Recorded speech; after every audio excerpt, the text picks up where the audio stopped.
ये किस्सा उस समय का है जब एक्टर विनोद खन्ना को फ़िल्मों में काम करने का ऑफ़र मिला था सुनील दत्त की तरफ से। जी हाँ, सुनील दत्त की एक फ़िल्म आई थी जो कि वो अपने छोटे भाई सोम दत्त के लिए बना रहे थे। 1978 में ये फ़िल्म आई थी मन का मीत। इस फ़िल्म में काम करने के लिए विनोद खन्ना को विलेन का रोल मिला था और जब ये फ़िल्म का ऑफ़र सुनील दत्त की तरफ से विनोद खन्ना को मिला, तो विनोद खन्ना बहुत ही ज़्यादा एक्साइटेड हो गए थे और पहुँच गए थे अपने घर ये खबर देने के लिए। लेकिन क्या आप जानते हैं कि घर पहुँचते ही क्या हुआ था?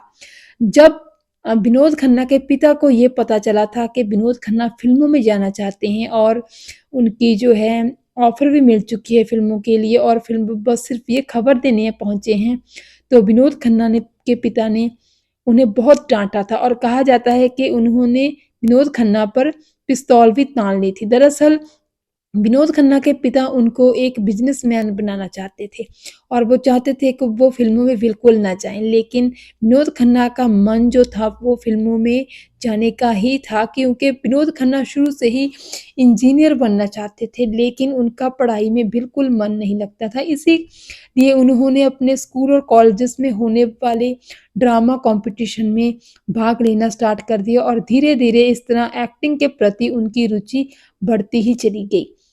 लेकिन जब उन्होंने फ़िल्मों में जाने का फ़ैसला कर ही लिया और अपने घरवालों को इस बात की जानकारी देने की कोशिश की, तो उनके पिता बहुत भड़क गए थे। कहा जाता है कि पिस्तौल तान कर उन्होंने विनोद खन्ना को कहा था कि अगर तुम फ़िल्मों में गए, तो मैं तुम्हें गोली मार दूँगा। जी हाँ, ये किस्सा खुद विनोद खन्ना ने ही बताया था अपने बारे में कि किस तरह शुरू-शुरू में जब वो फ़िल्मों में आना चाहते थे, तो अपने के परिवार वालों की तरफ से उनका बहुत ही ज़्यादा जो था विरोध हुआ था और कोई भी उनका साथ देने के लिए तैयार नहीं था। हालाँकि विनोद खन्ना बाद में फ़िल्म इंडस्ट्री में आए ही नहीं बल्कि छा गए और बहुत सारी हिट फ़िल्में उन्होंने दी।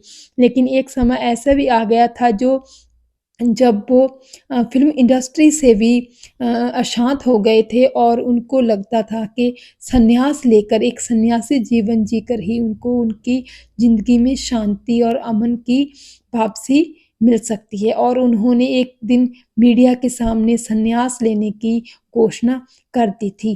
तो इस तरह हालाँकि बाद में वो फ़िल्म इंडस्ट्री में वापस आ गए थे और फिर फ़िल्म इंडस्ट्री ने उनको खुले हाथों लिया था और बहुत बड़े बैनर्स की अच्छी फ़िल्में उनको मिली थी और यही नहीं, जब राजनीति में उन्होंने कदम रखा तो भी किस्मत ने उनको उनका बिल्कुल साथ दिया और वो एक सफल जो थे राजनेता भी बन पाए।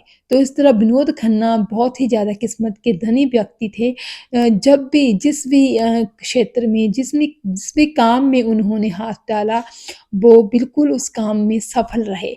यहाँ तक कहा जाता है कि अगर अपने करियर की चरम सीमा पर, अपनी यंग एज की चरम सीमा पर वो अपने एक्टिंग करियर से संन्यास न लेते, तो शायद आज माजरा कुछ और होता। सदी के महानायक अमिताभ बच्चन को टक्कर देने का मादा वो रखते थे और अगर उस टाइम पे वो फ़िल्मों को ना छोड़कर जाते तो आज शायद फ़िल्म इंडस्ट्री का इतिहास कुछ और ही होता, फ़िल्म इंडस्ट्री का महानायक कोई और ही होता। बहरहाल आपको विनोद खन्ना की कौन-सी फ़िल्म पसंद है? कमेंट सेक्शन में ज़रूर बताइएगा।